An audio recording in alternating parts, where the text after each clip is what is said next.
नमस्कार दोस्तों। स्वागत है आप सभी का इटर्नल क्लासेस बी इनफाइनाइट पर। मेरा नाम है अंकित पांडे और एनसीईआरटी की सीरीज में आप सबका फिर से स्वागत है।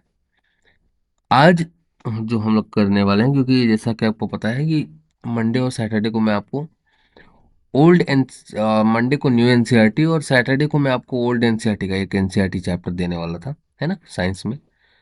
तो साइंस की हम लोग सीरीज कर रहे हैं, इसमें हम लोग आज ओल्ड एनसीईआरटी का, ठीक है, चैप्टर नंबर 6 करने वाले हैं। ठीक है, चैप्टर नंबर 6। और चैप्टर नंबर 6 है क्या? द लिविंग ऑर्गेनिजम्स, है ना, इनके बारे में पढ़ना है। पढ़ना क्या है? पढ़ना है इनके कैरेक्टरिस्टिक्स कि लिविंग ऑर्गेनिज्म में क्या क्या ऐसा होता है, विशेषताएं होती हैं जिनकी वजह से हम इनको लिविंग बोलते हैं। इसके अलावा हैबिटेट्स, है ना। अब ये हैबिटेट क्या होता है, बड़े बच्चे जानते होंगे, छोटे बच्चे नहीं जानते होंगे। बड़े बच्चे जो कि रिवीजन कर रहे हैं, तो आप थोड़ा सा वीडियो की स्पीड बढ़ाकर भी चल सकते हैं, क्योंकि मैं चलूंगा छोटे बच्चों के हिसाब से, है ना, ताकि उनको भी समझ में आ जाए। तो living organism, characteristics and habitat. ठीक है, तो लिविंग ऑर्गेनिज्म जितने भी जिंदा लोग जीव हैं, उनके कैरेक्टरिस्टिक्स क्या होते हैं, उनकी विशेषताएं क्या होती हैं, उनकी खूबियां क्या होती हैं, इसके साथ हम चलेंगे। इसके अलावा हैबिटेट के बारे में हमको पढ़ना है ना। क्या होता है हैबिटेट, आपको वीडियो में आगे चलते चलते पता चल जाएगा। अब क्योंकि हम एनसीईआरटी पढ़ रहे हैं, मैंने आपसे कहा था कि हम लाइन बाय लाइन चलेंगे, तो मैं आपके लाइन बाय लाइन एक्सप्लेन करता चलूंगा धीरे धीरे, एकदम। जो सहनशीलता है अपनी मत छोड़िएगा, ठीक है, थोड़ा सा बर्दाश्त कीजिए, है ना। भागने की कोशिश मत करिएगा, धीरे धीरे समझते चलेंगे, सब कुछ समझ में आएगा। ओके, चलिए शुरुआत करते हैं। सबसे पहले ऑर्गेनिजम्स, पहली जो हेडिंग आती है एनसीईआरटी में, वो आती है organisms and the surrounding where they live. ठीक है, ठीक है, वेयर दे लिव। तो ऑर्गेनिजम्स पहले इनके बारे में पढ़ना है। दूसरा, जिस सराउंडिंग में वो रहते हैं, है ना, मतलब कहाँ वो रहते हैं अपने चारों तरफ, जिससे आपको ये इमेज दिख रही है। कोई पानी में है, कोई जंगल में है ना, कोई आसमान में उड़ रहा है। तो जैसा ये इमेज में दिख रहा है, इसी सराउंडिंग की हम बात कर रहे हैं कि कोई भी जानवर, है ना, इंसान, है ना, इंसान के अलावा, जानवर के अलावा और भी जो भी जीव इस दुनिया में मौजूद है, वो कहाँ रहता है, इसके बारे में हमको सीखना है। ठीक है, और वो वहाँ किस तरीके से अडाप्ट कर पाता है। अडाप्ट का मतलब है कि किस तरीके से रहने जैसी स्थिति जो है वहाँ पे है, और उसके अकॉर्डिंग ढलता है। ठीक है, तो कैसे ढलता है, ये सब हम आज के वीडियो में समझने वाले हैं। The kind of plants found in each of these regions were so different from the plants of other regions। Same चीज ये कह रहा है कि एक ही पौधा, है ना, जिस तरह के पौधे, मान लीजिए अलग अलग पौधे, पहले बात तो इस देखो, ये रीजन, यहाँ पे जो पौधा दिख रहा है आपको, और यहाँ पे जो पौधा दिख रहा है आपको, इसी अगर इमेज के हिसाब से देखें तो वो अलग है। साथ ही यहाँ जो जानवर आपको क्वालिटी दिख रही है ना, और इस तरफ जो जानवर की दिख रहे हैं आपको, है ना, उनमें थोड़ा सा आपको फर्क दिखेगा। फर्क क्या दिखेगा, जरा दिखेगा। इसने डिवाइड किया है इस हिसाब से। पहली बात तो, ये जो जानवर है तो ये तो एकदम अलग है, क्योंकि ये आसमान में उड़ने वाला जानवर है। जो जमीन पे रहने वाले जानवर हैं, उनमें पौधों में देखिए जरा, ये पौधे देखिए कोनिकल शेप, ठीक है, और इनके शेप देखिए जरा सा, है ना। दूसरी चीज, यहाँ जो जानवर है, इन जानवरों के ऊपर फर जैसे जैसे मोटी स्किन लग रही है ना, और इस तरफ जो जानवर है वो थोड़े से स्किन पतली है। ठीक है, अब इसमें आपको समझ में नहीं आएगा, धीरे धीरे जब मैं आगे बढ़ूंगा ना, वो आपको समझ में आ जाएगा। कहने का मतलब ये है कि जब आप अलग अलग जगहों को देखते हैं, तो अलग अलग जगहों पे अलग अलग क्षेत्र में, है ना, इतनी जल्दी आपके पौधे नहीं बदलते हैं। पर नॉर्मली क्या होता है कि जब आप लंबे दूरी तय करते हैं, जैसे एक स्टेट से दूसरे स्टेट चले जाएं, एक कंट्री से दूसरी कंट्री चले जाएं, तो जब एक ही तरह का क्लाइमेट होता है, तो आपको ज़्यादा वेरिएशन देखने को नहीं मिलता है, ज़्यादा बदलाव देखने को नहीं मिलता है। एक ही क्लाइमेट मतलब एक ही जगह जब आप रहते हैं, थोड़ी थोड़ी दूर पर, जहाँ पे मौसम एक जैसा रहता है, तो आपको ज्यादा बदलाव देखने को नहीं मिलेगा। लेकिन बदलाव कब आएगा? जब थोड़ा सा आप दूर जाएंगे, जब आप देखेंगे कि टेम्परेचर में और मौसम में बदलाव होता है। जब मौसम बदलता है तो चीजें बदलती हैं, है ना। तो उस मौसम, जो मौसम वहां का होगा, जो मौसम बदला है, तो दूसरे मौसम के हिसाब से अब पौधे और जानवर वहां पे एडजस्ट करेंगे। ठीक है। तो उनकी वैरायटी आपको अलग देखने को मिलेगी, और जिस रीजन में आप अभी हैं उस रीजन की वैरायटी आपको अलग देखने को मिलेगी। और समझिए, अगला जो टॉपिक आता है वो आता है हैबिटेट एंड एडाप्शन। है क्या? समझेंगे धीरे धीरे, पर क्योंकि एनसीईआरटी है, लाइन बाय लाइन चलना है, तो जरा सा देखते हैं इसको।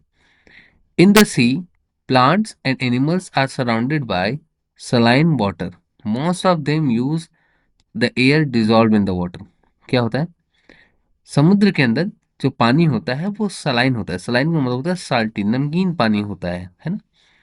तो इस नमकीन पानी में जितने भी प्लांट्स और एनिमल्स हैं, है ना, वो क्या करते हैं? वो जो हवा होती है, सांस कैसे लेते हैं? तो हवा से। तो जो हवा होती है, वो जो पानी के अंदर जो हवा डिजॉल्व होती है, मतलब जो घुली हुई हवा होती है, उसी से सांस लेते हैं। ठीक।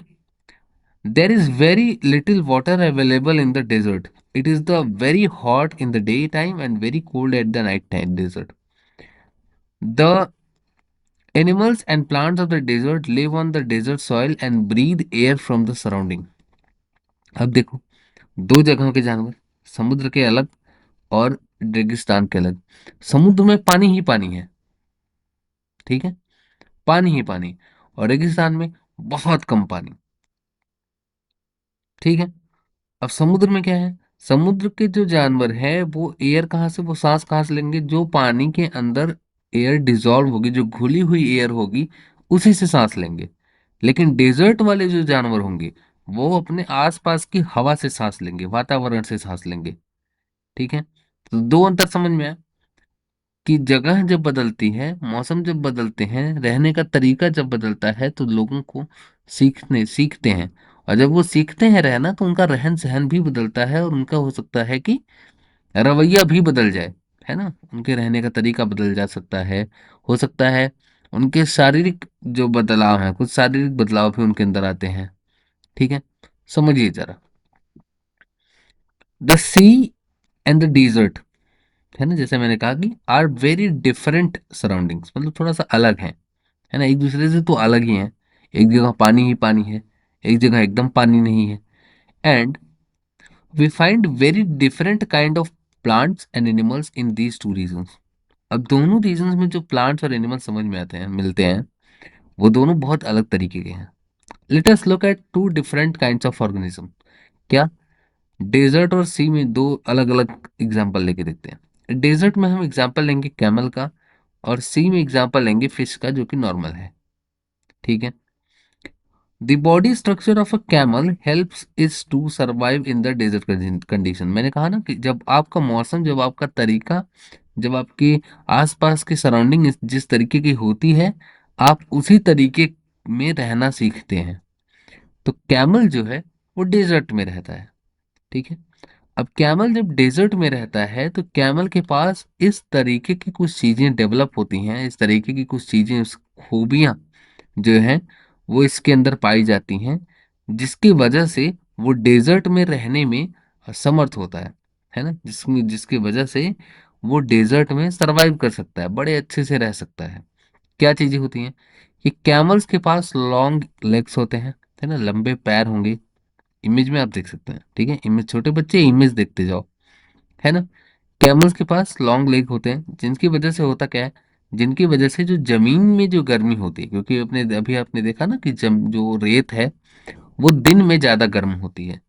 तो जब दिन में ज्यादा गर्म होगी, तो उनको जो हीट है, वो नीचे से हीट ज्यादा उनके पास ना आए, इसलिए उनके पैर लंबे होते हैं। समझ आया?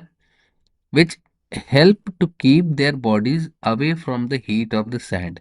तो जो बालू की गर्मी है, उससे दूरी बनाए रखने के लिए जो उनके पैर हैं वो इतने लंबे हैं। दे excrete small amount of urine.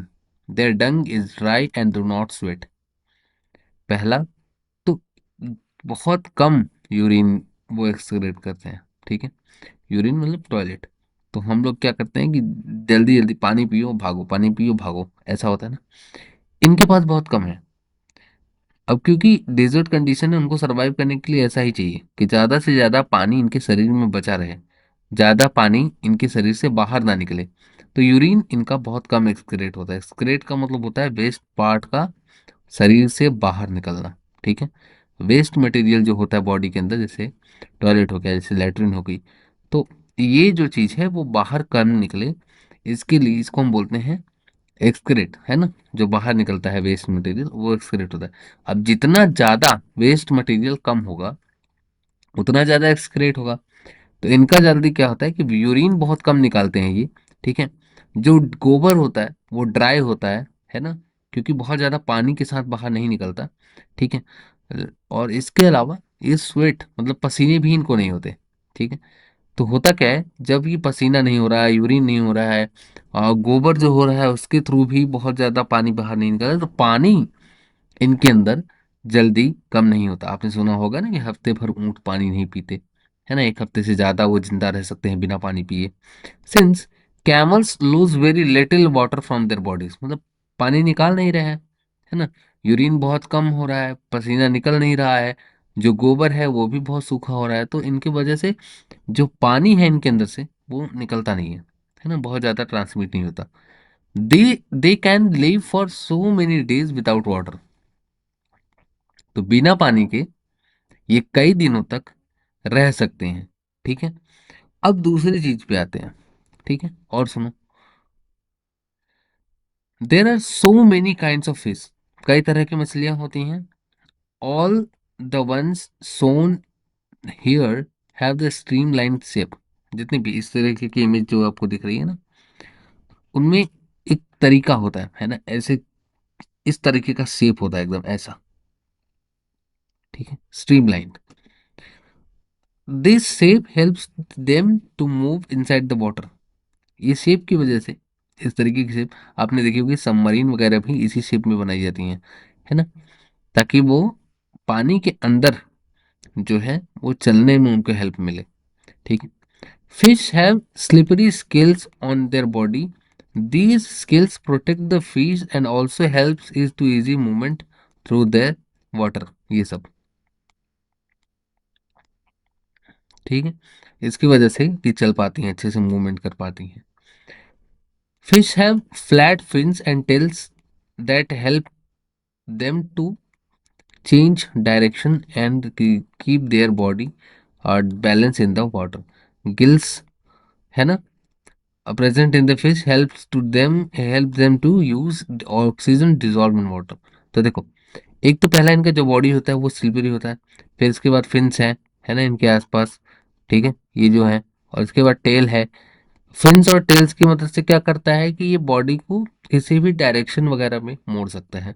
इसके अलावा इनके पास जो गिल्स हैं, है ना, मछलियां जो हैं वो गलफड़े से सांस लेती हैं, है ना, गिल्स से सांस लेती हैं। तो गिल्स में क्या होता है, गिल्स में जो क्या करते हैं ये लोग कि जो और वाटर में डिजॉल्व ऑक्सीजन होता है, मैंने अभी शुरुआत में ही जब मैं चैप्टर शुरू कर रहा था तभी मैंने आपसे बोला था कि जो पानी के में रहने वाले जीव हैं, ज्यादातर जीव, वो क्या करते हैं कि जो ऑक्सीजन पानी के अंदर डिसॉल्व होती है वही ऑक्सीजन यूज कर लेते हैं सांस लेने के लिए।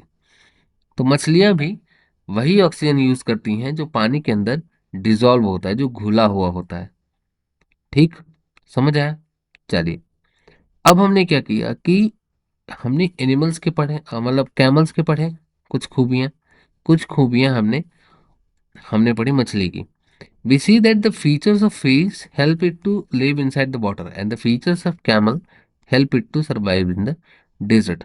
देखिए दोनों के फीचर्स अलग अलग हैं, है ना, मछली अलग होगी, कैमल अलग खूबी के है ना। इनके पैर लंबे हैं ताकि ये डेजर्ट में सर्वाइव कर सकें। ये एक्सक्रीट कम करते हैं, है ना, ये बहुत कम पानी पीते हैं, ठीक है, क्योंकि रेगिस्तान में पानी रोज तो आपको मिलेगा नहीं, तो ये बहुत कम पानी पीते हैं ताकि ये रेगिस्तान में सरवाइव कर सकें।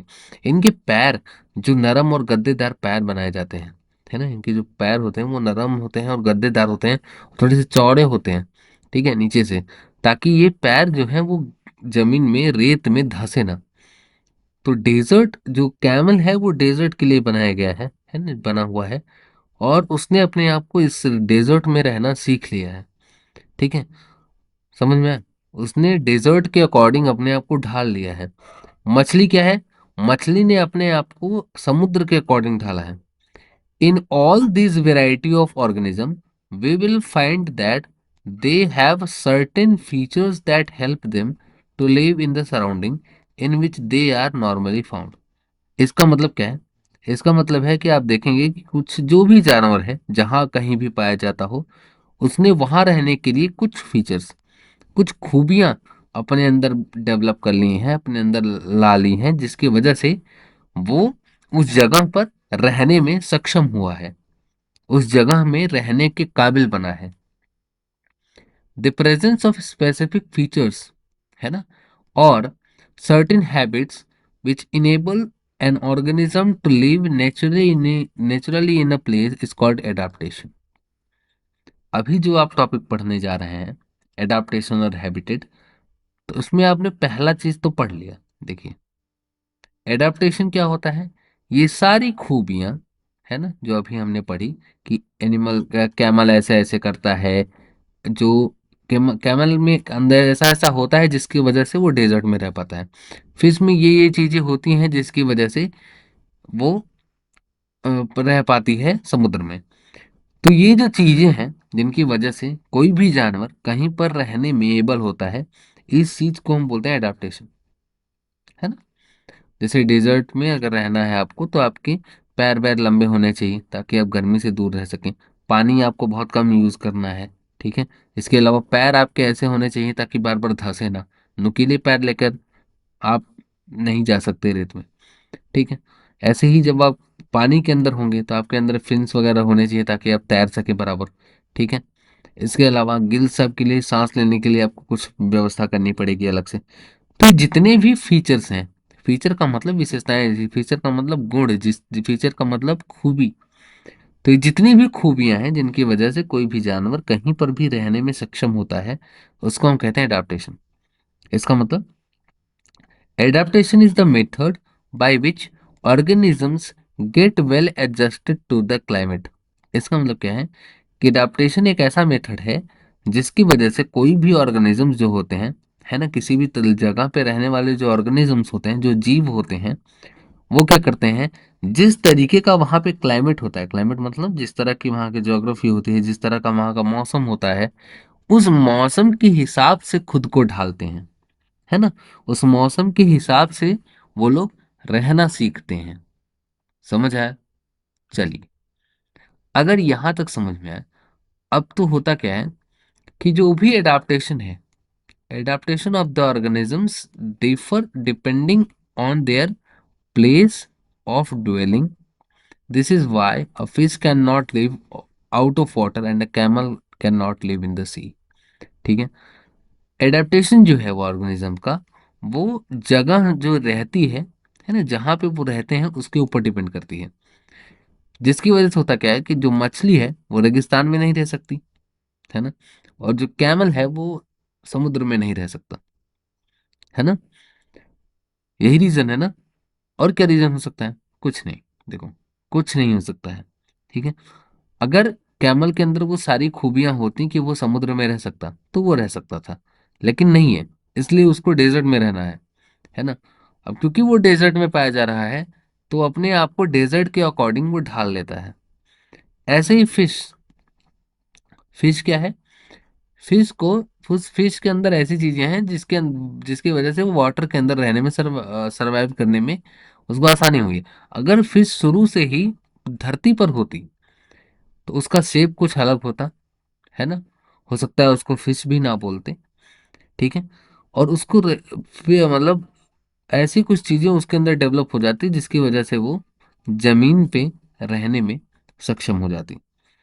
तो जहां भी आप रहते हैं, जिस तरीके पे आप, जहां भी आप रहते हैं, जैसे भी कंडीशन में आप, जैसे भी मौसम में रहते हैं, उस मौसम के, उस जमीन के हिसाब से आप अपने आप को ढालते हैं, है ना। अब सुनो, जिस जगह पे भी हम रहते हैं उस जगह को हम बोलते हैं हैबिटेट। जहां कहीं भी रह रहे हो, आपके लिए, हम लोगों के लिए घर है, जानवरों के लिए जंगल है, मछली के लिए समुद्र है ना, कैमल के लिए डेजर्ट है। ठीक है, तो वो उसका क्या है, हैबिटेट। हैबिटेट मीन्स अ ड्वेलिंग प्लेस। अ ड्वेलिंग प्लेस का मतलब होता है जैसे घर हमारा, जहाँ पे हम रहते हैं। The habitat provides food, water, air, shelter and other needs to organism. जितनी भी आपकी ज़रूरत की चीज़ें हैं वो आपको जहाँ मिल रही हैं वही आपका हैबिटेट है। खाना कहाँ मिल रहा है, घर में। पानी कहाँ मिल रहा है, घर में। हवा कहाँ मिल रही है, घर के आसपास। ठीक है, शेल्टर घर दे रहा है आपको। तो ये सारी चीज़ें जो कॉमन है उनकी सबके लिए जो मिल कॉमन प्लेस है जहाँ मिल जाएगा वो घर है। तो आपके लिए घर ही क्या है, वो हैबिटेट है। मछली के लिए सारी चीज़ें कहाँ मिल रही हैं, समुद्र में, तो ये समुद्र हो जाएगा मछली के लिए। ठीक है, अब सुनो, रहने की जगह हैबिटेट है। हैबिटेट में जहां भी आप रहते हैं रहने के हिसाब से आपका एडाप्टेशन होता है। तो हैबिटेट के ऊपर डिपेंड करता है एडाप्टेशन। ठीक है, एक लाइन याद रखिएगा यहां से कि adaptation is depend on habitat. क्या याद रखेंगे, adaptation is depend on nature या हैबिटेट।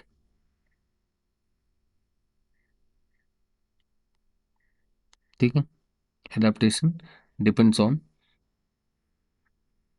हैबिटेट। ठीक है, समझ आया, इतना समझ में आया क्या? एक मिनट जरा, ये इस हटा यहाँ से, इसका कोई काम नहीं। Adaptation depends on habitat. Okay, चलो, अगर इतना समझ में आ गया है तो आगे चलते हैं। Several kinds of plants and animals live in the same habitat. The plants and animals that live on the land are said to be terrestrial habitat. Some examples of terrestrial, अब देखो अलग अलग जगहों के नाम। तो जो जमीन पे, सीधे सीधे मैं समझा देता हूँ, फालतू में इतना पढ़ने की। ठीक है, लाइन बाय लाइन चल रहा है, मैं आपको लाइन बाय लाइन ही समझाऊंगा, पर ये लिखा हुआ है, ठीक है, आपको समझ में ऐसे रटना मारने में। जितने भी लोग जमीन पे रहते हैं उनको हम बोलते हैं टेरेस्ट्रियल। ठीक है, जितनी भी जमीन पे रहने वाली चीजें हैं, है ना, कहाँ पे रह रही हैं, वो टेरेस्ट्रियल हैबिटेट में रह रही हैं। अब टेरेस्ट्रियल हैबिटेट के कुछ एग्जांपल्स, जैसे फॉरेस्ट, है ना, कई जानवर वो जंगल में रहते हैं। तो ये फॉरेस्ट किसका पार्ट है, फॉरेस्ट पार्ट है टेरेस्ट्रियल हैबिटेट का। ठीक है, जमीन पे जो रहने वाली जगह है उसको हम बोलते हैं टेरेस्ट्रियल हैबिटेट। जैसे ग्रासलैंड्स, जैसे डेजर्ट, है ना, जैसे कोस्टल, समुद्र के आसपास रहने वाली जो जमीन है, और माउंटेन्स, है ना, पहाड़ी इलाके, तो ये क्या है, टेरेस्ट्रियल हैबिटेट है ना, जमीन पे रहने वाले इलाके हैं। इसी तरीके से जो पानी में रहने वाले इलाके हैं, जो पानी में रहने वाली जगहें हैं, वहां जो जानवर रहते हैं, ठीक है, उनको हम एक्वेटिक एनिमल्स बोलते हैं, और इस जगह को बोलते हैं एक्वेटिक हैबिटेट। इसमें क्या आएगा, जैसे लेक्स आ गई, झीलें, जैसे नदियां आ गई, जैसे ओशियंस आ गए बड़े बड़े, ये सब क्या है, ये सब एक्वेटिक हैबिटेट्स हैं, है ना। पानी में रहने वाले मतलब पानी में रहने वाले जीव यहाँ पे रहते हैं। समझ आया, टेरेस्ट्रियल मतलब जो जमीन वाला हिस्सा है, और वहां जो जानवर रहते हैं उनको हम टेरेस्ट्रियल और मतलब है एनिमल्स बोलते हैं, ऑर्गेनिज्म बोलते हैं। और पानी में जो रहने वाली जगह है उसको हम लोग एक्वेटिक हैबिटेट बोलते हैं, और वहां पे जो जानवर हैं उनको हम एक्वेटिक एनिमल्स बोलते हैं। समझ आया, चलिए, अब होगा क्या, there are a large variation among terrestrial habitats like the forest, grassland, desert, coastal and mountain regions located in different parts of the world। अब सुनो, मैंने कहा पानी में रहने वाला अलग होगा, अलग तरह की खूबी होगी उसके अंदर। डेजर्ट में रहने वाली अलग खूबी होगी। पर होता क्या है, असल में मैंने कहा ना शुरुआत में ही कि आप जैसे जैसे आप अलग अलग जगहों पर जाते हैं तो मौसम बदलता है, तो जमीन पर भी आपको बहुत सारी अलग अलग चीजें देखने को मिलेंगी। फॉरेस्ट में अलग तरह के जानवर, वही जानवर अलग तरीके से दिखेगा, है ना। ग्रासलैंड में आपको अलग तरह के जानवर दिखेंगे, उनकी खूबी अलग होगी। डेजर्ट में आपको अलग तरह के जानवर दिखेंगे, उनकी खूबियां अलग होंगी। कोस्टल और माउंटेन रीजन्स में आपको अलग तरीके के जानवर दिखेंगे, उनके अंदर कुछ अलग खासियत होगी। ठीक है, तो the organism both plants and animals live in a habitat are its biotic component. The non-biotic organism thinks that is rock, soil, air, water in the habitat constitute abiotic component. देखो किसी भी तरह के ऑर्गेनिज्म कहीं भी चले जाओ, है ना, तो हैबिटेट में दो तरह के कंपोनेंट होते हैं, ठीक है। किसी भी जो रहने वाली जगह होती है उसमें दो तरह के कंपोनेंट होते हैं, एक होता है बायोटिक और एक होता है अबायोटिक। जितनी भी जिंदा चीजें आपके पास दिखती हैं किसी भी हैबिटेट में, मान लो ये हैबिटेट है, एक फॉरेस्ट है, तो फॉरेस्ट के अंदर जो पेड़ है, ठीक है, पेड़ है अभी, है ना, उसके बाद आपको ये जानवर दिख गए, है ना, ठीक। तो पेड़ पौधे जानवर जो दिख गए आपको, तो ये सब क्या है, ये बायोटिक कंपोनेंट, क्योंकि ये जिंदा चीजें हैं।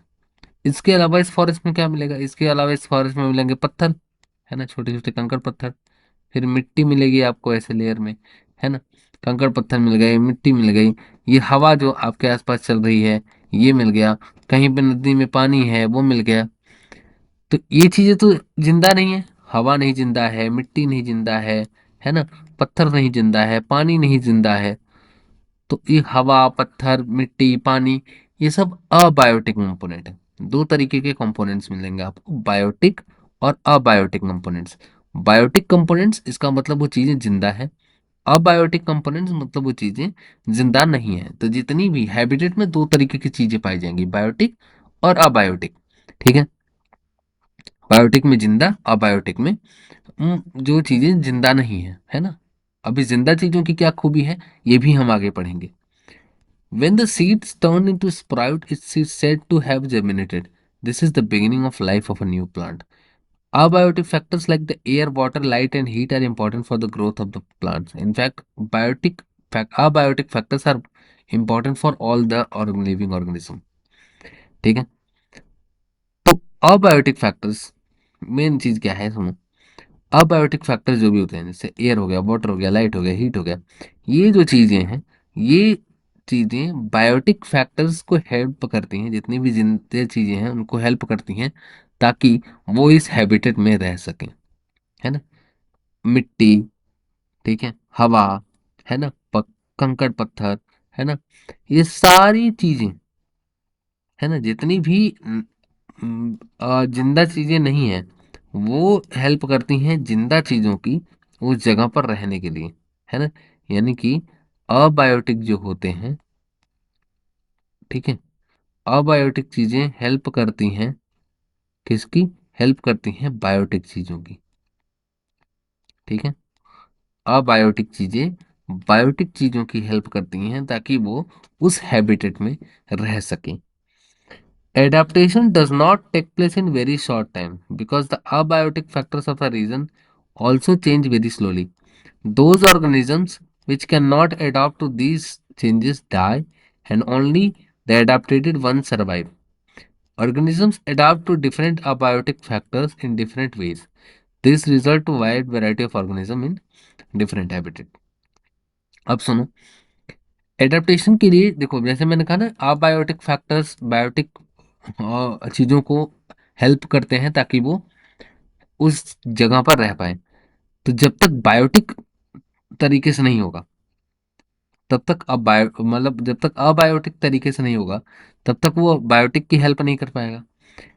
अबायोटिक का क्या है कि अबायोटिक जो जितने भी ये पत्थर दिख रहे हैं आपको, जितने भी ये पहाड़ दिख रहे हैं आपको, जितने भी ये हवा दिख रही है आपको, जिस तरीके की आपको मिट्टी दिखेगी, ये चीजों को बनने में ना करीब हजारों लाखों साल लगते हैं। हम्म। तो जब हजारों लाखों साल इन्हीं के बनने में लग रहे हैं, तो भाई जब जो चीज यहाँ पे रहने आएगी ना, इतना आसान नहीं है हर किसी के लिए कि इस कंडीशन में रह सके। अगर आपको पत्थर वाली जगहों पर रहने हैं तो वहां पे चलना दौड़ना पत्थरों पर आपको सीखना पड़ेगा, है ना। अगर आपको रेत में रहना है तो उस रेत में गर्मी बर्दाश्त करनी पड़ेगी, है ना, आपको सीखना पड़ेगा। अब ये सीखने के लिए क्या होता है कि कुछ ऑर्गेनिजम्स ऐसे होते हैं जो वहां पे सीख लेते हैं। जैसे अब क्या हो कि अगर आप बहुत ठंडी जगह पे रहते हैं, तो अगर आपको अचानक से किसी गर्म जगह पे जाना हो तो आप पागल हो जाएंगे कि अरे इतनी तो बहुत गर्मी है यहाँ पे। लेकिन जो लोग ऑलरेडी उस गर्म जगह में रह रहे हैं उनको कोई दिक्कत नहीं होती है, वो वहां वैसे ही रहते रहते हैं, है ना। बल्कि अगर वो गर्म जगह पे रह रहे हैं उनको अचानक से किसी ठंडी जगह पे ले जाएंगे तो आपको तो दिक्कत नहीं होगी, क्योंकि आप हमेशा से ठंडी जगह पे रह रहे हैं। लेकिन उनको दिक्कत होने लगेगी क्योंकि वो अपनी अभी नई जगह से आए हैं, अपना एडाप्टेशन जो है वो वहां का था उनका, उसको चेंज करके आए हैं। ठीक है। तो कोई भी ऑर्गेनिज्म जब किसी जगह पे अडाप्ट करने के लिए जाता है तो शुरुआत में उसको दिक्कत होती है, हर किसी को होती है। ठीक है। जो लोग अडाप्ट कर पाते हैं वो लोग रह लेते हैं, जो लोग अडाप्ट नहीं कर पाते वो लोग नहीं रह पाते। एग्जाम्पल के लिए जैसे स्टूडेंट्स हैं, बहुत सारे स्टूडेंट्स पढ़ने के लिए बाहर जाते हैं, है ना। पर दिक्कत होती है कि अब इसमें देखो, छुपाने या फिर इसमें डर या फिर इसमें शर्माने की बात ही नहीं होती है। कुछ लोग अडाप्ट कर पाते हैं, है ना, कुछ लोग नहीं कर पाते हैं, है ना। कुछ लोगों का अपने मन, फैमिली और फ्रेंड्स के साथ रहना उनको पसंद होता है, गाँव में रहते हैं तो गाँव में, शहरों में रहते हैं तो शहरों में, है ना। फैमिली से ज़्यादा लगाव होता है तो वो नहीं रह पाते हैं। और कुछ लोग रह लेते हैं, है ना, जिद्दी टाइप के होते हैं तो वो लोग रह लेते हैं वहाँ पे, एडजस्ट कर लेते हैं। ठीक। अब जो लोग एडजस्ट कर लेते हैं वो वहाँ पे अच्छे से सरवाइव कर लेते हैं, जो लोग नहीं रह पाते तो वो वापस आ जाते हैं, है ना। सेम चीज यहाँ पे है, हैबिटेट के केस में भी सेम चीज है। जो लोग अडाप्ट कर लेंगे, एडाप्टेशन पढ़ा था ना, एडाप्टेशन का मतलब जितनी भी खूबियां हैं वो अगर अपने अंदर डेवलप कर लेंगे वहां पे रहने की, है ना, तो वो जिंदा रहेंगे। जो नहीं कर पाएंगे वो मर जाएंगे। समझ आया। अगर आपके पास यही ऑप्शन है कि आपको यहाँ पे रहना, अडॉप्ट करना पड़ेगा, तो अगर आप अडॉप्ट कर लेंगे तो जिंदा रहेंगे, नहीं कर अडॉप्ट कर पाएंगे तो मर जाएंगे। अब सोचिए जैसे ये पत्थर वाला रीजन है, अब ये पत्थर के रीजन में मान लीजिए आपके पीछे शिकारी पड़ जाए। अब दो कंडीशन है, या तो आपने इस पत्थरों वाले रीजन में दौड़ना सीख लिया है, या तो आपने दौड़ना नहीं सीखा है। अगर आपने दौड़ना सीख लिया है तो ये शिकारी आपको नहीं पकड़ पाएगा। ठीक है। क्योंकि आप इस पे आसानी से दौड़ रहे हैं इन पत्थरों पे। और अगर आपने दौड़ना नहीं सीखा है, तो नहीं सीखा है तो शिकारी पकड़ेगा, भूज के खा जाएगा। और क्या होगा, कुछ नहीं होगा, मारे मारे जाएंगे और क्या। ठीक है। तो एडाप्टेशन बहुत जरूरी है। एडाप्टेशन अगर आपने कर लिया, एडाप्ट कर लिया तो ठीक है, जिंदा रहेंगे, चलेंगे। और एडाप्टेशन नहीं कर पाए तो नहीं चलेंगे। अब बात यही है ना कि चार्ल्स डार्विन ने कहा कि एक theory the, survival of the fittest की। उसने कहा जो अडाप्ट कर लेगा, जो चीजों को समझ लेगा, जो इस नेचर के अकॉर्डिंग चलेगा, वही जिंदा रहेगा। ये जो शिकारी आपके पीछे पड़ा था, ये शिकारी इस कंडीशन में अडाप्ट कर लिया है। वो इतने दिनों से यहाँ पे शिकार कर रहा है, वो भाग रहा है, दौड़ रहा है। उसने सीख लिया है कि यहाँ पे रहना कैसे है। आप आए हैं, आपने नहीं सीखा है। अगर आपने सीख लिया है तो आप दौड़ के भाग जाएंगे, ये नहीं पकड़ पाएगा। ठीक है। अगर आपने नहीं सीखा है तो ये आपका कीमा बना देगा। ठीक है। समझ आया। तो एडाप्टेशन बहुत जरूरी है भैया, कि अगर आपको रहना है तो आपको एडाप्ट करना पड़ेगा। आपको कुछ खूबियां अपने अंदर ऐसी लानी पड़ेंगी जिसकी वजह से आप वहां पे शिकारी बने, शिकार ना बने। ठीक है। आप वहां पे रहना सीख जाएं। आगे चलते हैं। अब जरा हम लोग अलग अलग जगहों पर पढ़ लेते हैं कि अगर टेरेस्ट्रियल है, एक्वेटिक है, ठीक है, तो ये चीज़ों पर जो भी हमारे पास हैबिटेट मौजूद हैं, उनमें रहने के लिए क्या क्या खूबी चाहिए। तो शुरुआत करेंगे हम टेरेस्ट्रियल हैबिटेट से, और उसमें भी सबसे पहले डेजर्ट से, कि डेजर्ट में रहने के लिए हमको क्या चाहिए। तो we discussed the abiotic factors of the desert and the adaptation of the camels. What about the other animals and the plants that live and found in the desert? है ना। तो मतलब और भी पौधे और जो प्लांट्स होंगे उनके लिए भी तो चाहिए होगा। तो मतलब उसके लिए भी मतलब क्या उनकी उनको भी सेम एडाप्टेशन की जरूरत होगी। तो देखते हैं। देखिए, हर एनिमल, बहुत तरह के एनिमल्स पाए जाते हैं, लेकिन हर कोई जमीन के ऊपर इतने लंबे लंबे लंबे पैर तो होते नहीं। लिजर्ड आपने देखिए, सोचिए कि रेगिस्तान में रहने वाली छिपकली के बड़े से पैर हों तो पूरा पूरा डायनासोर बन जाएगा। समझ आया। तो ऐसा नहीं है कि हर जो जानवर है उसके लंबे लंबे पैर होंगे, है ना। तो ऐसा नहीं है। तो दे बहुत सारे एनिमल्स हैं, जैसे रैट्स हैं, स्नेक्स हैं, स्नेक के तो पैर ही नहीं है, तो उनके पास कोई लंबे पैर नहीं है ना, जो कि कैमल के पास है। To stay away from the intense heat during the day, they stay in the burrow deep in the sand. These animals come out only during the night when it is cooler. तो इन्होंने अपने रहने के अलग अलग तरीके बना लिए। कैमल के पास पैर हैं तो कैमल दिन भर आराम से चल पाता है ऊपर, है ना, क्योंकि जमीन से तो बहुत ऊपर रहता है वो। ठीक है। तो उसको इतनी गर्मी पहुंचती नहीं है वहां पे। बाकी जो जानवर हैं जैसे रैट हो गया, जैसे स्नेक्स हो गए, जैसे रेप्टाइल्स हो गए, कितने भी जितने भी रेंगने वाले जीव हैं, वो क्या करते हैं, वो गर्मी के टाइम में, मतलब जब जब दिन में होता है, दिन वाले टाइम में वो नीचे चले जाते हैं, ऐसे दिख रहा है ये इमेज में, नीचे जाके बैठे होते हैं, है ना। तो या तो तुम जमीन से ऊपर चले जाओ जैसा कैमल करता है, या जमीन के नीचे चले जाओ गर्मी से बचने के लिए जैसे ये लोग करते हैं। डेजर्ट जो प्लांट होते हैं वो बहुत कम पानी अपने अंदर से, ट्रांसपिरेशन, ट्रांसपिरेशन अगर आपने फोटोसिंथेसिस आपने कहीं से भी पढ़ा है, तो ट्रांसपिरेशन एक ऐसी प्रोसेस होती है जिसमें क्या करता है, वाटर जो जो होता है वो प्लांट की पत्तियों के थ्रू बाहर निकलता है। प्लांट की पत्तियों से वाटर जो है वो बाहर निकलता है। तो जब डेजर्ट वाले प्लांट होते हैं वो अपनी पत्तियों से पानी बहुत कम बाहर निकालते हैं, ठीक है। डेजर्ट वाले प्लांट्स में पत्तियों के अंदर से पानी बहुत कम निकलता है, बाकी जगहों पर नॉर्मली पानी निकलता है, ठीक है। डेजर्ट वाले प्लांट्स में नहीं निकलता है। तो जो उसके अलावा the leaves in the desert plants are either absent और वेरी स्मॉल, ठीक है। So they are in the form of spines, ठीक है, or they are in the form of spines. This helps in reducing loss of water from the leaves through transpiration. दूसरा, पहला तो ये खुद ही ट्रांसपिरेशन के थ्रू प्रोसेस, मतलब पानी जो है वो कम निकालते हैं, ठीक है। दूसरा दूसरा इनकी जो पत्तियां होती हैं या तो एब्सेंट होती हैं किसी किसी पौधे में, है ही नहीं, ये दिख रहा है आपको, या तो बहुत ही स्मॉल होती हैं, बहुत छोटी छोटी पत्तियां होती हैं, ऐसे जो दिख रहे हैं, है ना। ये जो जंगल आपको पौधे दिख रहे हैं छोटे छोटे, या तो होंगी नहीं, या तो बहुत स्मॉल होंगी। दूसरा, अगर होंगी भी तो स्पाइंस के फॉर्म में होंगी, स्पाइंस मतलब ऐसे कांटेदार पत्तियां होंगी, ठीक है। अब कांटेदार पत्तियों से क्या होगा कि पतली पतली छोटी छोटी पत्तियां हैं जिनकी वजह से भाई देखो, जो आसपास के आपके रीजन होते हैं जंगल मंगल वाले, जंगल में देखो बड़ी बड़ी पत्तियां होती हैं पेड़ों की, तो उनके अंदर से ट्रांसपीरेशन जब होगा तो ज्यादा पानी बाहर निकल जाएगा।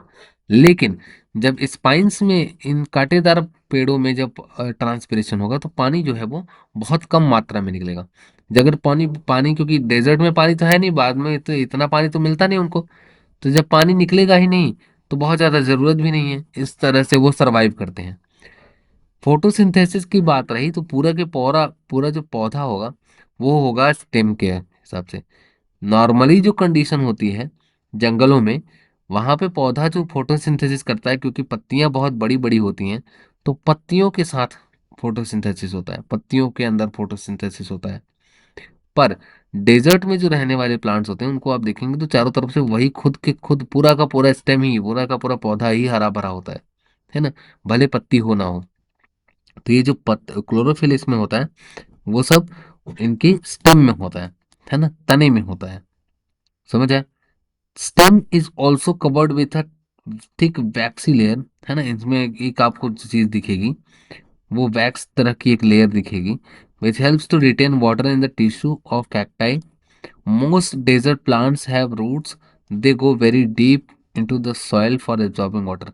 बहुत गहरे, बहुत गहरे जड़ें होती हैं इनकी, जड़ें बहुत अंदर तक होती हैं इनकी, ठीक है, ताकि नीचे से पानी सोख सकें, है ना, जितनी भी जरूरत। अब देखो ऐसा तो नहीं है बिना पानी के जिंदा रहेंगे, पानी तो उनको चाहिए, लेकिन क्या है कि बहुत नीचे पानी रहता है, तो नीचे पानी के लिए इनकी जड़ें जो होती हैं वो बहुत लंबी लंबी होंगी। तो जड़ें लंबी होंगी, है ना, पत्तियां बहुत पतली और कम, मतलब या तो होंगी नहीं या तो पतली होंगी। और इसके अलावा जो फोटोसिंथेसिस होगा वो स्टेम के थ्रू होगा। अब देखिए ये बहुत अजीब है ना। नॉर्मल कंडीशन से ये बहुत अजीब है, लेकिन अगर आपको डेजर्ट में रहना है, अगर आपको रेगिस्तान में रहना है, बालू वाले रीजन में रहना है, गर्मी वाले रीजन में रहना है, तो आपको ये सारी चीजें आपके अंदर होनी चाहिए, समझ आया। चलिए, अब आते हैं माउंटेन रीजन में। माउंटेन रीजन में क्या है, माउंटेन रीजन में अगर आपको रहना है देखो तो वहां पे होगा क्या, बहुत ज्यादा ठंडी होगी, बहुत ज्यादा ठंडी हवा चलेगी, कहीं कहीं पर आपको बर्फबारी, है ना, स्नोफॉल देखने को मिलेगा, ठीक है। अब माउंटेन में भी ऐसा तो नहीं है कि जानवर रहते नहीं, बहुत तरह के प्लांट्स, बहुत तरह के जानवर आपको देखने को मिल जाएंगे। होगा क्या, जितने भी पौधे होंगे ज्यादातर आपको कोन शेप में मिलेंगे, इस तरीके के दिख रहे हैं ये, ऐसे, ठीक है, क्रिसमस ट्री जैसे, क्रिसमस जैसे पौधे मिलेंगे। इसके अलावा स्लोपिंग ब्रांचेस होंगी, स्लोपिंग मतलब ऐसे नीचे की तरफ झुकी हुई ब्रांचेस, ठीक है।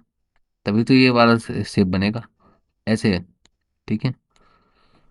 जिसकी वजह से होगा क्या पता है, अगर ये बर्फ गिरेगी भी ना, तो ये फिसल के नीचे गिरेगी, ठीक है। अब सोचो, इन्होंने अपने अंदर इतनी कमाल की चीज डेवलप की है कि जब ये बर्फ गिरेगी, अगर ये पौधे ऐसे ऐसे ऐसे होते तो इनके ऊपर बर्फ टिक जाती, अगर बर्फ टिक जाती तो फोटोसिंथेसिस, पत्तियां ढक जाती, पत्तियां ढक जाती तो फोटोसिंथेसिस नहीं होता, फोटोसिंथेसिस नहीं होता तो मर जाते।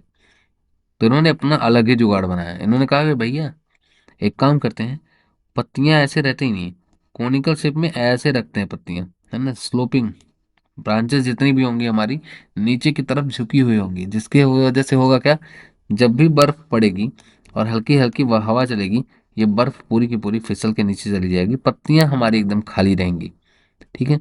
तो जब भी this helps rain water and snow to slide off easily, बड़े आराम से वो जो पानी है और जो बर्फ है वो नीचे की तरफ फिसल जाता है।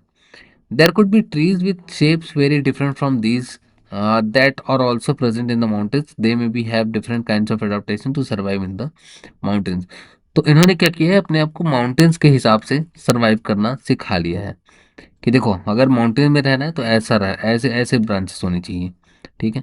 इसके अलावा जो एनिमल्स होते हैं, ठीक है, एनिमल्स ने भी अपने आप को यहाँ पे रहने के लिए ढाल लिया है। जैसे जैसे जितने भी आपको माउंटेन्स में एनिमल्स दिखेंगे उनके ऊपर आपको मोटी चमड़ी दिखेगी, इसके अलावा फर दिखेंगे, है ना, ये आपको ऊनी, ऐसा लगेगा जैसे गद्दे जैसे बिछे हुए हैं, ठीक है। तो ऊनी उन तरह की आपको स्किन दिखेगी उनको, ताकि वो ठंडी से बचे रहें, जैसे याक होते हैं, है ना, पहाड़ी साड़, ये दिख रहा है। अब नॉर्मल आपको गाय भैंस आपको ऐसे नहीं दिखेंगी, लेकिन इनके शरीर पे बहुत सारा बाल दिखेगा आपको, ठीक है। इसके अलावा ये इनको ठंडी से, बर्फ से चलने में, है ना, इन सब चीज़ों में मदद करता है। माउंटेन गोट एक बहुत ही फेमस एग्जांपल है आपके लिए, है ना। नॉर्मल गोट को अगर वहां उठा के रख दोगे ना, तो पहले ही स्टेप में गिर के पहाड़ों से मर जाएगी।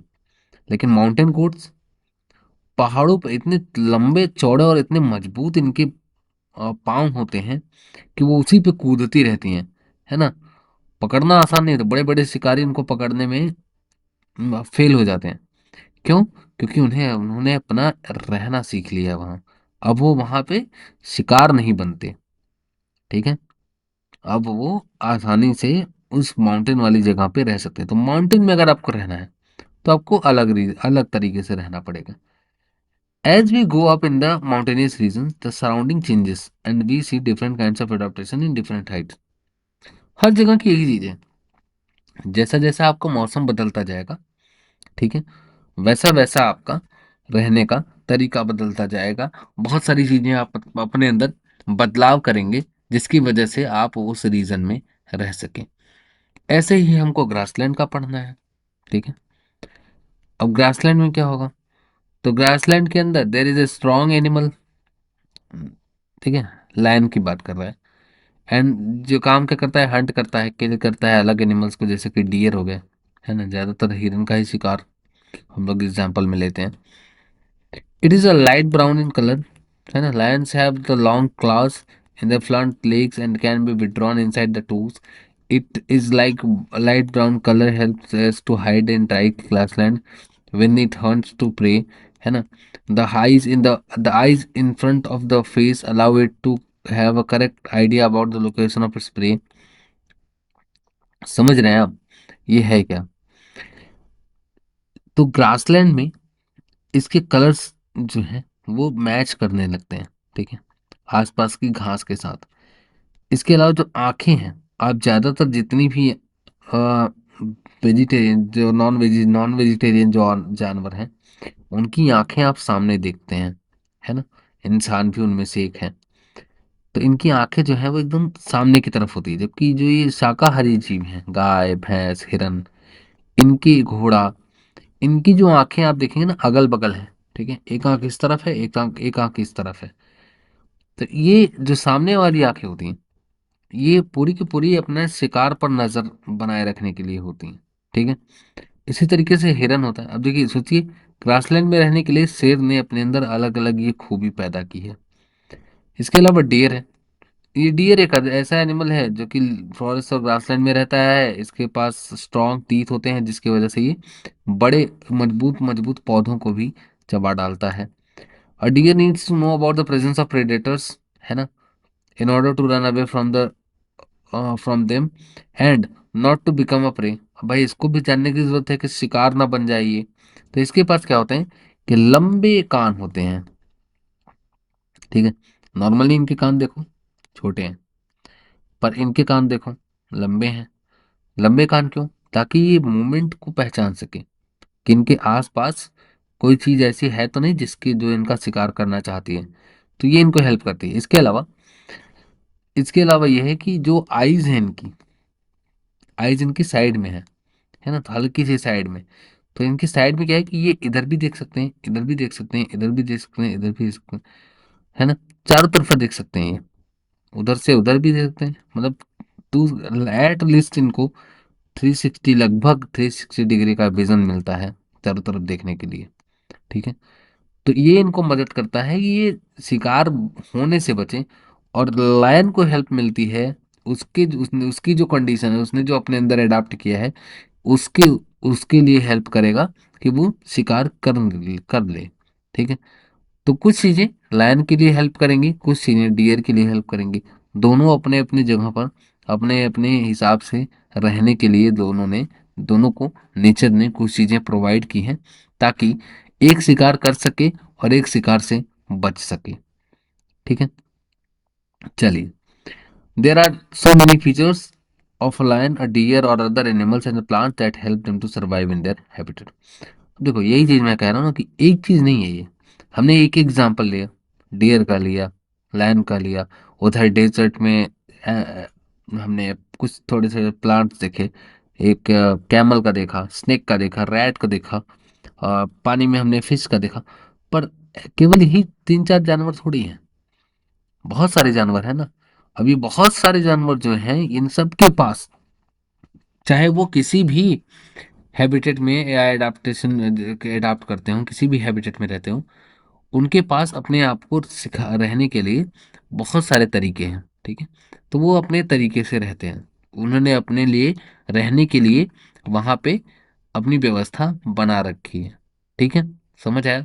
चलिए, ऐसे ही हमको एक्वेटिक एनिमल्स के बारे में देखना है। तो ओशन में भी अभी आपने पीछे ही पढ़ा था, स्ट्रीमलाइन बॉडी होती है ना, समझ आया, जो इनको इजिली पानी के अंदर मूव करने में हेल्प करती है। इसके अलावा स्क्विड, ऑक्टोपस, है ना, जिसके पास स्ट्रीमलाइन बॉडी नहीं होती है पर फिर भी वो पानी के अंदर रहते हैं। क्यों? क्योंकि वो पानी के नीचे रहते हैं। ठीक है, अब उनको पता था कि मेरे पास स्ट्रीमलाइन बॉडी नहीं है, मैं ऊपर पानी में पानी के बहाव के साथ नहीं रह पाऊंगा, है ना, तो वो क्या करते हैं, नीचे रहते हैं। ठीक है, इसके अलावा however when they move in the water they make their body shapes streamlined. These animals have gills to stop, मतलब गिल्स होता है, वो तो आपने शुरू में ही पढ़ा कि गिल्स के थ्रू जो ऑक्सीजन पानी के अंदर डिजॉल्व होती है, जो घुली हुई ऑक्सीजन होती है, उसी को यूज कर लेते हैं। इसके अलावा आप देखेंगे कि डॉल्फिन्स के पास, है ना, और वेल्स के पास, कुछ वेल्स ऐसी हैं जो कुछ डॉल्फिन जैसे हैं, डॉल्फिन और वेल्स के पास गिल्स नहीं होते। तो वो क्या करते हैं कि जब ऊपर आते हैं पानी के अंदर, तो क्या करते हैं, ऊपर से सांस लेते हैं। आप कभी देखिएगा डॉल्फिन्स को और इनको, तो ये पानी के ऊपर ऊपर आके सांस लेके चले जाते हैं। ठीक है, तो ये ऊपर रहते हैं, जिसकी वजह से ये पानी के ऊपरी सतह पे ज्यादातर स्विम करते हैं, तैरते हुए आपको नजर आएंगे, है ना। They can stay inside the water for a long time without breathing. अब ये भी टेक्निक है कि जब इनको पानी के अंदर जाना होगा, नॉर्मली ये पानी के ऊपर रहते हैं, लगभग पानी के आसपास रहते हैं, सतह के आसपास रहते हैं ताकि सांस ले सकें। लेकिन जब ये पानी के अंदर जाएंगे तो बहुत लंबे समय तक बिना सांस लिए भी रह सकते हैं। समझ आया? जैसे सबमरीन जो है, सबमरीन आपको दिखेगी तो वेल और डॉल्फिन के मॉडल पे ही दिखेगी। जो सबमरीन होती हैं, नॉर्मल जो सबमरीन होती हैं, उनको बार बार रिचार्ज के लिए ऊपर आना पड़ता है। ठीक है, समझ आया? लेकिन जो वेल्स होती हैं, अब इनको जब नीचे जाना होगा ना तो बहुत लंबे समय तक, एक बार चार्ज हो लिया, जैसे सबमरीन का एग्जांपल हो, तो एक बार चार्ज हो लिया तो बहुत लंबे समय तक नीचे जमीन के अंदर रह सकती है, मतलब पानी के अंदर। ऐसे ही दो वेल्स और डॉल्फिन में होता है, एक बार सांस लेने के लिए ऊपर, नॉर्मली जब इनको कोई खतरा नहीं दिखता तो ये सांस लेने के लिए ऊपर ऊपर टहलती रहती है। लेकिन अगर खतरा दिखा तो बड़े लंबे समय तक बिना सांस लिए पानी के अंदर भी रह सकती हैं। इसके अलावा पॉन्ड्स और लेक्स ये भी हैं, है ना। कुछ प्लांट्स ऐसे होंगे पानी के अंदर, पॉन्ड्स और लेक्स, रिवर्स में, जिनके रूट्स जो होंगे वो सॉइल के अंदर ऐसे फिक्स होंगे, है ना। तो कुछ हिस्सा पानी के ऊपर, कुछ हिस्सा पानी के नीचे। कुछ ऐसे होंगे जो फिक्स नहीं होंगे, ऐसे पानी के साथ बहती हैं। ठीक है, समझ आया। चलिए, तो ऐसे ही है, बहुत ज़्यादा नहीं है, सब अपने अपने हिसाब से इन्होंने अडाप्ट किया हुआ है। पॉन्ड्स एंड लेक का भी है। The stems of these plants are long, hollow, light, है ना, ताकि ये मुड़ टूट टूट फूट ना जाए पानी के अंदर। Float on surface of water. Some aquatic plants are submerged in water. All parts of the plants are under water. है ना, कुछ देखो इनका क्या है, कुछ प्लांट कुछ हिस्सा ऊपर, कुछ हिस्सा नीचे, जड़ें धसी हुई। इनकी जड़ें धसी हुई लेकिन पूरा हिस्सा अंदर। इनमें जड़ें ही ऊपर है लेकिन बाकी हिस्सा ऊपर है। समझ आया। तो एक ही जगह आपने देख लिया कि कई सारे हैं। ठीक। ऐसे ही फ्रॉग्स, एनिमल्स में आ जाओ। Frogs usually live in ponds. Frogs can stay both, है ना। अब सोचो, ये ऐसा जानवर है कि जमीन पे भी रह सकता है, पानी के अंदर भी रह सकता है ना। इसके पास दो बड़े बड़े पीछे वाले जो पैर होते हैं वो बड़े स्ट्रांग होते हैं, जिसकी वजह से क्या होता है कि ये बहुत तेजी से उछाल मार के अपने शिकार को पकड़ सकता है ना। They have webbed feet which helps to swim in the water. ठीक है, एक मिनट रुकिएगा जरा। ठीक। तो ऐसे ही इनके जो पैर होते हैं, पैर आप देखेंगे ना, मेंढक के पैर जो होते हैं वो जालीदार पैर होते हैं। ठीक है, एकदम ऐसे एक दूसरे से उंगलियां जो है वो सटी हुई होती हैं, चिपकी हुई होती हैं, ऐसे जाल की तरह। ठीक है, जिसकी वजह से ये स्विम कर पाते हैं, तैर पाते हैं। ठीक है, समझ आया। तो अब फ्रॉग्स को जैसा वो रहते हैं वह उस हिसाब से उन्होंने ढलना सीख लिया है। अब आते हैं हम कैरेक्टरिस्टिक ऑफ ऑर्गेनिज्म पे, मतलब जो जिंदा जानवर हैं, जो जिंदा जीव हैं, लिविंग ऑर्गेनिज्म है, उनके अंदर क्या क्या चीजें पाई जाती हैं। तो पहला, क्या इन सबको खाने की जरूरत है? तो हाँ, हर किसी को खाने की जरूरत है। पौधे अपना जो खाना है वो फोटोसिंथेसिस से बना लेते हैं, और जानवर जो है वो पौधों के ऊपर डिपेंडेंट है, या जानवरों को एक जानवर दूसरे जानवर के ऊपर डिपेंड होता है, पर अल्टीमेटली सारे लोग पौधों के ऊपर डिपेंड होते हैं। ठीक है, क्योंकि शाकाहारी जानवर जब पौधे खाएगा तभी तो मांसाहारी उसको खाएगा। ठीक है। Animals depend on the plants और other animals for their food.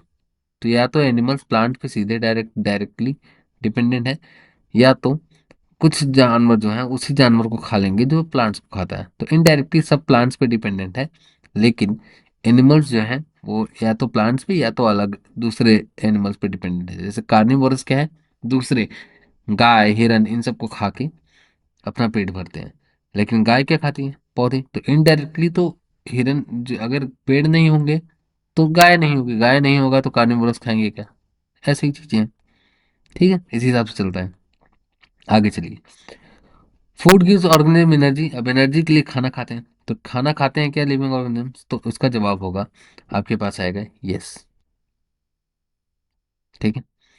इसी तरीके से क्या ये ग्रो करते हैं? तो हाँ, पौधे भी ग्रो करते हैं और इंसान भी ग्रो करते हैं। ठीक है। पौधों में पहले बीज होता है, फिर थोड़ा सा पौधा निकलता है, हर्ब टाइप है, फिर श्रब बनता है, फिर वो ट्री बनता है। ठीक है, बड़ा सा पेड़। ऐसे ही बच्चों पौधों छोटा बच्चा, फिर और बड़ा, फिर और बड़ा, फिर और बड़ा, फिर और बड़ा, फिर और बड़ा, ऐसे ऐसे बढ़ता है। तो ग्रोथ करते हैं क्या? यस। ठीक। आगे चलिए।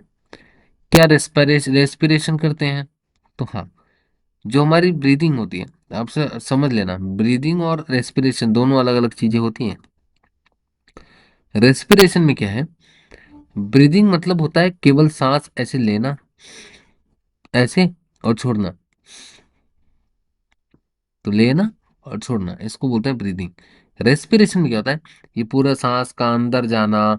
ठीक है, फिर उसके बाद और वहाँ पे ऑक्सीजन वगैरह जो भी है, ठीक है, मतलब वहाँ जो है ग्लूकोज क्या है ना, ग्लूकोज बनता है, ठीक है, कार्बोहाइड्रेट टूटता है ना, कार्बन डाइऑक्साइड निकलता है, ठीक है, ऑक्सीजन के साथ रिएक्शन करता है, ठीक।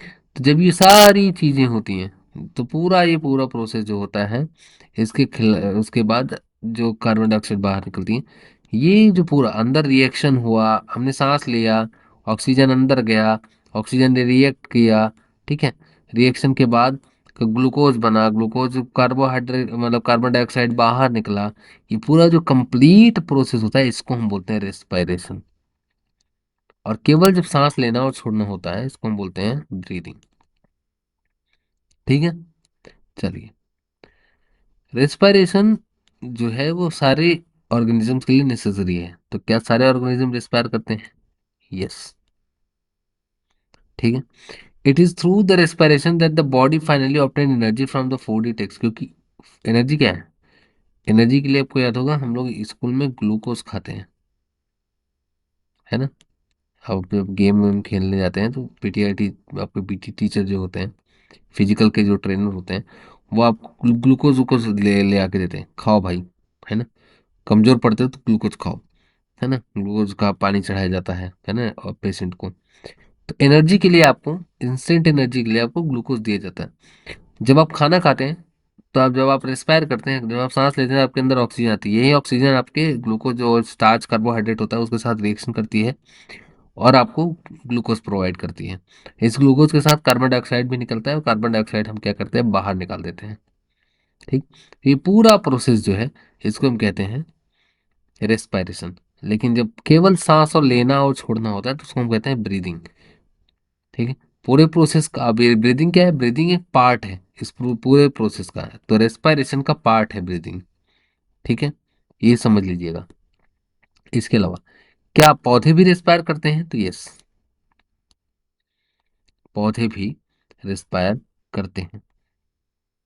समझ आया? चलिए। Exchange of gases in plants mainly takes place through the leaves take in air through tiny pores of them and use the oxygen. ठीक है। तो पत्तियों के थ्रू एयर को अंदर लेती हैं, ऑक्सीजन यूज करती है, कार्बन डाइऑक्साइड को बाहर निकलती है। कई लोग कहेंगे नहीं भैया, ऑक्सीजन ही बाहर निकालती है ना, तभी तो हम ऑक्सीजन, देखो सुनो मेरी बात ध्यान से सुनो।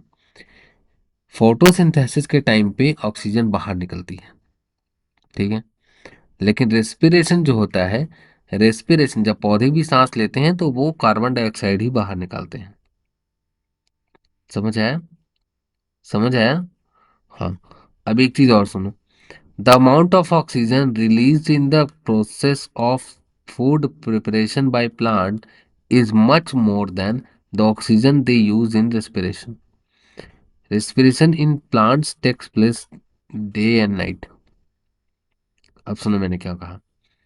मैंने कहा कि फोटोसिंथेसिस में ऑक्सीजन निकलता है और रेस्पिरेशन में प्लांट्स ऑक्सीजन लेते हैं। अब आपका सवाल ये आ सकता है कि भैया, अगर फोटोसिंथेसिस में ऑक्सीजन ले लिया, मतलब छोड़ दिया, और रेस्पिरेशन में ऑक्सीजन ले लिया, तो वो तो लेना देना हो ही गया, है ना। तो फिर जब प्लांट ही अपना छोड़ रहे हैं ऑक्सीजन और खुद ही ले ले रहे हैं तो हमारे पास कैसे आ रहे? तो सुनो मेरी बात बच्चे। फोटोसिंथेसिस में जो ऑक्सीजन प्लांट्स छोड़ रहे हैं, वो ऑक्सीजन, और जो ऑक्सीजन रेस्पिरेशन प्लांट्स ले रहे हैं, रेस्पिरेशन वाला ऑक्सीजन बहुत कम होता है ना। सांस लेने के लिए पौधों को बहुत कम ऑक्सीजन की जरूरत होती है, लेकिन जब फोटोसिंथेसिस करते हैं तो वो बहुत बड़ी बड़ी मात्रा में ऑक्सीजन बाहर निकालते हैं। आ गया समझ में? दूसरा आगे बात करते हैं अब कि स्टिमुलाई क्या होता है। ठीक है।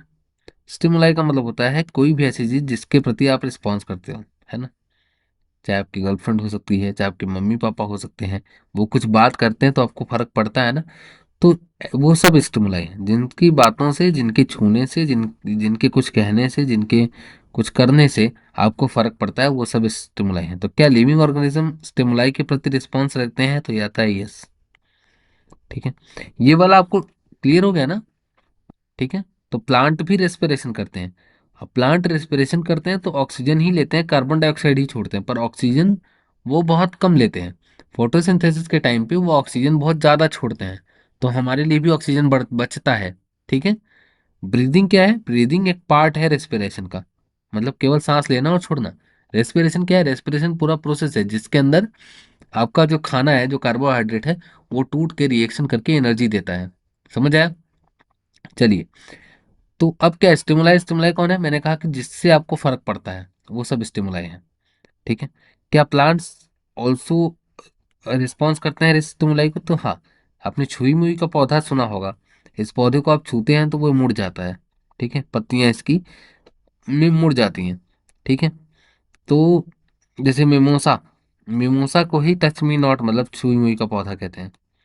हम्म। इसको आप जब छूते हैं तो ये क्या होता है कि इनकी पत्तियां जो है सिकुड़ जाती हैं, ये वाली देखे होंगे ना अपने स्कूल वगैरह में कहीं पे लगी हुई। तो हाँ, पौधे भी और जानवर भी। तो हम लोग तो भाई पता है कि रिस्पॉन्स करते ही हैं।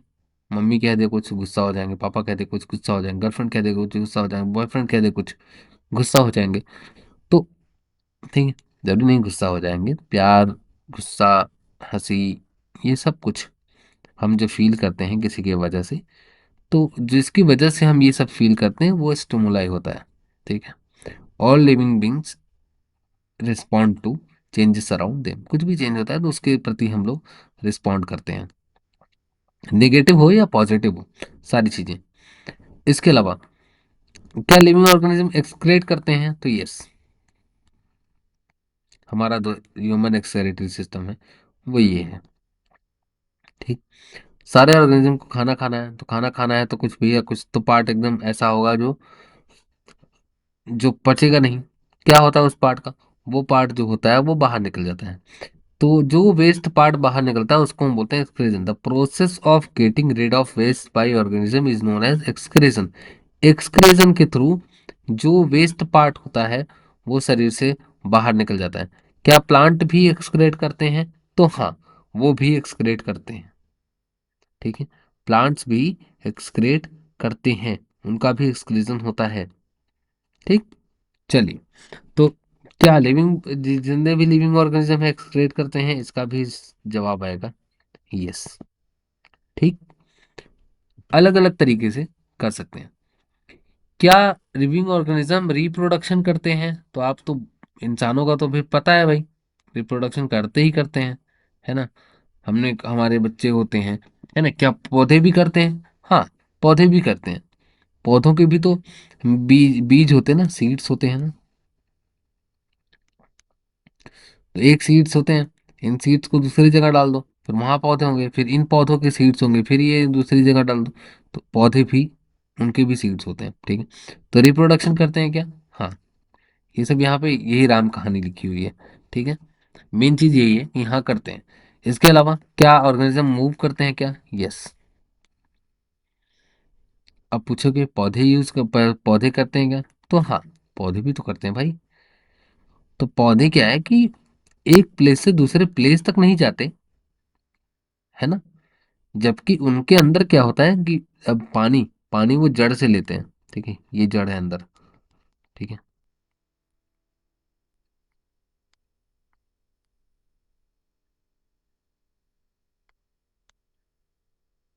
अब जड़ है नीचे, जड़ से पानी लिया, तो कुछ तो ऐसी चीज होगी ना जो इस जड़ से पानी को ऊपर पहुंचा रही होगी।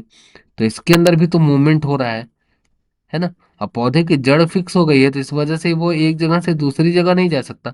लेकिन इसके अंदर जो पानी है, जो खाना है, देखो पत्तियों में खाना बनता है तो वो जड़ों में कैसे पहुंचेगा? अब जड़ जिंदा रहेगी तब तो पानी खींचेगी, और जिंदा रहने के लिए उसको खाना चाहिए, है ना। तो खाना पहुंचाने के लिए हमारे पास देखो जाइलम और फ्लोएम, आपने नाम सुना होगा। तो जाइलम और फ्लोएम।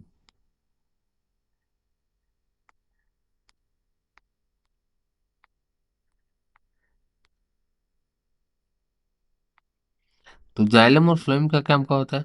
जाइलम क्या करता है कि जितने भी वाटर और मिनरल्स होते हैं, ठीक है, जमीन से लिया हुआ, वो पहुंचाने का काम जाइलम का होता है। मतलब बाग पेड़ के बाकी हिस्से में जो पानी और मिनरल्स पहुंचाने का काम होता है वो जाइलम का होता है।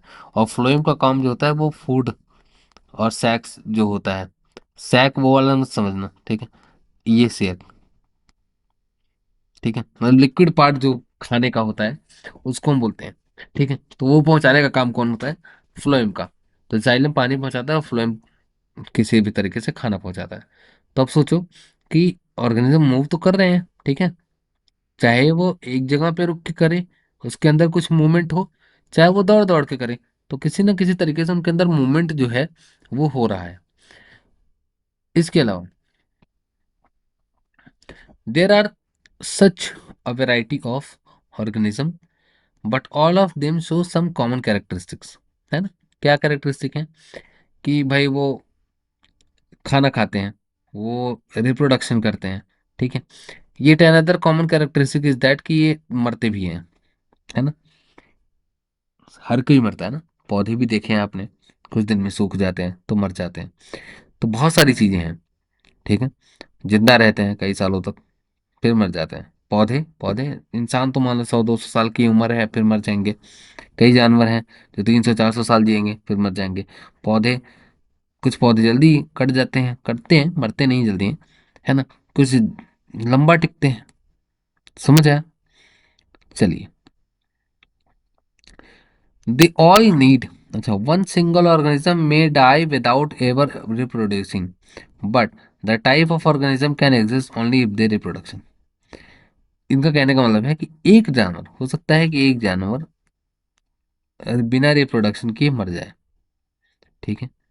इसका मतलब ये नहीं होता कि अब उसकी तरह के और जानवर नहीं मिलेंगे, क्योंकि बाकी जो जानवर होंगे उसकी तरह के, वो रिप्रोड्यूस कर रहे होंगे, है ना? जिसको हम कहते हैं वंश का चलना, है ना? हमारे यहाँ वंशावली होती है ना, हेरेडेटरी, ठीक है। तो हम हमारे वंश बनते हैं, कौन से वंश के हो? देखो, ये हो सकता है मर गया हो जल्दी से, तो इसका तो काम खत्म। लेकिन ये बाकी तो आगे आगे बढ़ रहे हैं ना। तो ऐसा नहीं कि इस प्रजाति का जानवर नहीं है, इस प्रजाति के बाकी जानवर हैं, ये जानवर बिना रिप्रोडक्शन के मर गया, ठीक है। तो एक की किसी के एक के चले जाने से जरूरी नहीं कि पूरी की पूरी, मतलब उस वो टाइप ही खत्म हो जाए, नहीं, ऐसा नहीं होता है। क्योंकि उसी तरह के बहुत सारे जानवर हैं, तो बहुत सारे जानवर रिप्रोडक्शन करते हैं, ठीक है। तो सारे करेंगे, ऐसा नहीं है कि कोई सी एक के करने से पूरे का पूरा जो जनरेशन है, जो टाइप है वो खत्म हो जाएगा, नहीं, ऐसा नहीं होता है। एक चला जा सकता है लेकिन बाकी जो है वो रिप्रोड्यूस करेंगे। इन जनरल जिसके पास भी ये सारी अ, खूबी होती हैं, जैसे खाना खाना, रेस्पिरेशन करना, स्टिमुलाई के अगेंस्ट रिस्पॉन्स करना, रिप्रोड्यूस करना, मूवमेंट करना, ग्रोथ करना और मरना, ये सारी चीजें जिसके अंदर होती हैं उनको हम कहते हैं लिविंग, है ना? और जिनके अंदर ये नहीं होती हैं उनको हम कहते हैं नॉन लिविंग थिंग्स, ठीक है। इनमें से एक भी चीज अगर एब्सेंट हो गई तो हम बोलेंगे कि ये नॉन लिविंग है। और इनमें से जो सारी चीजें जिनके पास होंगी उनको हम बोलेंगे लिविंग थिंग्स है, बस। अब सिंपल सवाल, देन व्हाट इज लाइफ? पहला, तो इसका आंसर देना कि लाइफ क्या है, बहुत आसान नहीं है, ठीक है। जीवन क्या है, बहुत आसान नहीं है। लेकिन अभी तक हमने जितनी डाइवर्सिटी अपनी लाइफ में देखी, है ना, इस बुक के हिसाब से, तो हमारे पास एक ही चीज़ है, लाइफ इज ब्यूटीफुल। क्योंकि बहुत सारे अपॉर्चुनिटीज देता है ये, हमें सिखाता है कि अगर आपको अडॉप्ट करना है, अगर आपको कहीं पे रहना है, तो आपको उस हिसाब से ढलना पड़ेगा। तो आपके भी जीवन में अगर आपको लग रहा है कि बहुत सारी प्रॉब्लम्स हैं, तो भाई टेस्टिंग हो रही है आपकी, जरा सा रुकिए, ठहरिए, है ना, रिलैक्स होइए, इस टेस्ट को पास करिए, आगे हो सकता है आपके लिए बहुत कुछ अच्छा हो, ठीक है। घबराइएगा मत, ठीक। और मन लगा के पढ़िए। पीडीएफ आपको इसी भी इन्फिनाइट में मिल जाएगी, सारे बच्चे जाके ले लेना, ठीक है, पीडीएफ, ठीक है। समझ आया? थैंक यू सो मच कि आप लोगों ने इतना टाइम दिया पढ़ने के लिए, ठीक है। अपनी पढ़ाई एकदम आराम से करते रहिए। एडाप्टेशन आपने सीखा है भाई, ठीक है, और एडाप्ट आपको करना पड़ेगा, कहीं भी आप रहें। अगर आपको कहीं पे सरवाइव करना है तो एडाप्टेशन आपको सीखनी पड़ेगी। जिद आपके अंदर होनी चाहिए कुछ भी पाने की, ठीक है। कुछ भी हासिल करने के लिए आपके अंदर जो सबसे ज़रूरी चीज़ होती है वो होती है जिद। आपके अंदर जिद है, आप कुछ भी कर ले जाएंगे, ठीक है। आराम से पढ़िए। थैंक यू सो मच इतना टाइम देने के लिए। और पढ़ने के लिए, सपोर्ट के लिए। अगर आपको वीडियो अच्छा लगता है तो वीडियो को शेयर करिएगा और भी अपने स्टूडेंट्स के साथ, हाँ मतलब अपने फ्रेंड्स के साथ, है ना, जो भी आपके आसपास हो स्टूडेंट्स, उनके साथ। Thank you so much.